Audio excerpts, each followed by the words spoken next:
Summer Families. This is Miss Davis. I'm sitting out here in the sun trying to enjoy some fresh air and read this book for you. This is called Enemy Pie by Derek Munson and illustrated by Tara Callahan King. This is one of my favorites. It should have been a perfect summer. My dad helped me build a treehouse in our backyard. My sister was at camp for 3 whole weeks, and I was on the best baseball team in town. It should have been a perfect summer, but it wasn't. It was all good until Jeremy Ross moved into the neighborhood, right next door to my best friend Stanley. I did not like Jeremy Ross. He laughed at me when he struck me out in a baseball game. He had a party on his trampoline and I wasn't even invited, but my best friend Stanley was. Jeremy Ross was the one and only person on my enemy list. I never even had an enemy list until he moved into the neighborhood, but as soon as he came along, I needed one. I hung it up in my treehouse where Jeremy Ross was not allowed to go. Dad understood stuff like enemies. He told me that when he was my age, he had enemies, but he knew of a way to get rid of them. I asked him to tell me how. Tell you how? I'll show you how, he said. He pulled up a really old recipe book off the kitchen shelf. Inside, there was a worn-out scrap of paper with faded writing. Dad held it up and squinted at it. Enemy pie, he said, satisfied. You may be wondering what exactly is in enemy pie. I was wondering too. But Dad said the recipe was so secret he couldn't even tell me. I decided it must be magic. I begged him to tell me something, anything. I will tell you this, he said. Enemy pie is the fastest known way to get rid of enemies. Now, of course, this got my mind working. What kind of things, disgusting things, would I put into a pie for an enemy?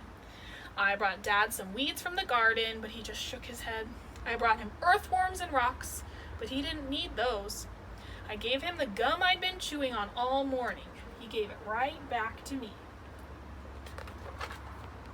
I went out to play alone. I shot baskets until the ball got stuck on the roof. I threw a boomerang that never came back to me, and all the while I listened to the sounds of my dad chopping and stirring and blending the ingredients of enemy pie. This could be a great summer after all.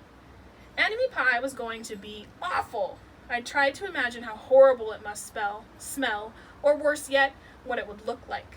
But when I was in the backyard looking for ladybugs, I smelled something really, really good. And as far as I could tell, it was coming from our kitchen. I was a bit confused. I went in to ask Dad what was wrong. Enemy pie shouldn't smell this good. But Dad was smart. If enemy pie smelled bad, your enemy would never eat it, he said. I could tell he'd made enemy pie before. The buzzer rang and Dad put on oven mitts and pulled the pie out of the oven. It looked like plain old pie. It looked good enough to eat. I was catching on, but still I wasn't really sure how this enemy pie worked. What exactly did it do to enemies? Maybe it made their hair fall out or their breath stinky. Maybe it made bullies cry. I asked Dad, but he was no help. He wouldn't tell me a thing. But while the pie cooled, he filled me in on my job. He talked quickly. There's one part of enemy pie that I can't do. In order for it to work, you need to spend a day with your enemy. Even worse, you have to be nice to him. It's not easy, but that's the only way that enemy pie can work. Are you sure you want to go through with this? Of course I was. It sounded horrible. It was scary, but it was worth a try. All I had to do was spend one day with Jeremy Ross. Then he'd be out of my hair for the rest of my life. I rode my bike to his house and knocked on the door. When Jeremy opened the door, he seemed surprised. He stood on the other side of the screen door and looked at me, waiting for me to say something. I was nervous. Can you play? I asked. He looked confused. I'll go ask my mom, he said. He came back with his shoes in his hand. His mom walked around the corner to say hello. You boys stay out of trouble, she said, smiling. We rode bikes for a while and played on the trampoline. Then we made some water balloons and threw them at the neighbor girls, but we missed. Jeremy's mom made us lunch. After lunch, we went to my house. It was strange, but I was kind of having fun with my enemy. He almost seemed nice, but of course I couldn't tell Dad that since he had worked so hard to make this enemy pie. Jeremy Ross liked my basketball hoop. He said he wished he had a basketball hoop, but they didn't have room for one. I let him win a game just to be nice. Jeremy Ross knew how to throw a boomerang. He threw it and came right back to him. I threw it and it went over my house and into the backyard. When we climbed over the fence to find it, the first thing Jeremy noticed was my treehouse. My treehouse was my treehouse. I was the boss. If my sister wanted in, I didn't have to let her. If my dad wanted in, I didn't have to let him. And if Jeremy Ross wanted in, "Can we go in?" he asked. I knew he was going to ask me that, but he was at the top person, the only person on my enemy list, and my enemies are not allowed in my treehouse. But he did teach me to throw a boomerang, and he did have me over for lunch, and he did let me play on his trampoline. He wasn't being a very good enemy. "Okay," I said, "but hold on."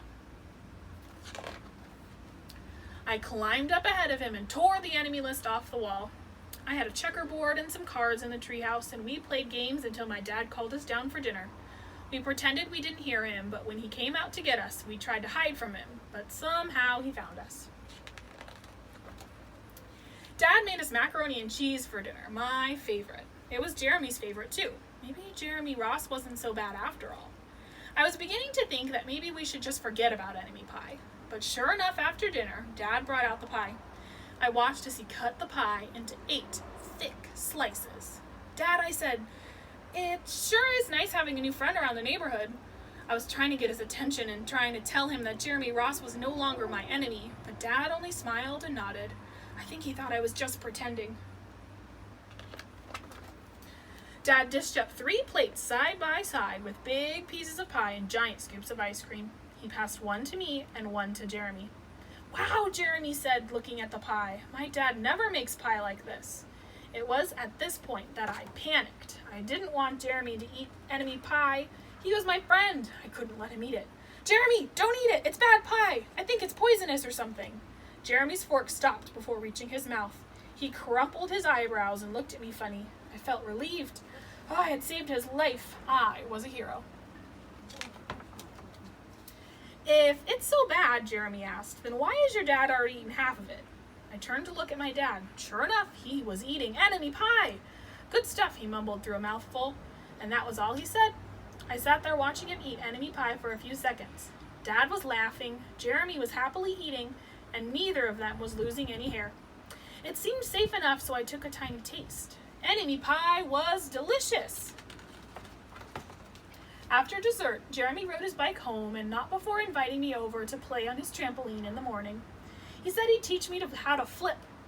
As for enemy pie, I still don't know how to make it. I still wonder if enemies really do hate it, or if their hair falls out if their breath turns bad. But I don't know if I'll ever get an answer, because I have lost my best enemy. The end.